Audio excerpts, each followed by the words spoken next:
what does that mean for car makers? Can they still make a profit with that kind of tariff? Or are they going to have to raise prices?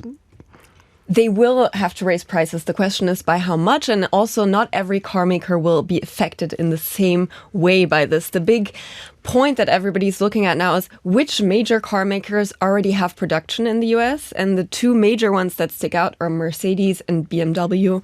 They have giant plants in the United States. They're producing cars in the US for the US market. So no tariffs on those?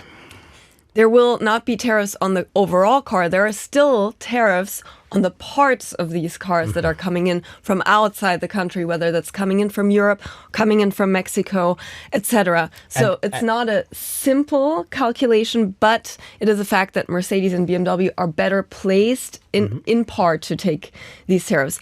That is to say, these car makers are not doing well right now in general. Mercedes published its profits for the first half of this year, and it's 50% down compared to last year. And tariffs are a big part in that. So overall, this is not good for the German automotive sector, but we should make these differentiations. Audi and Porsche, for example, don't have any plants in the US. The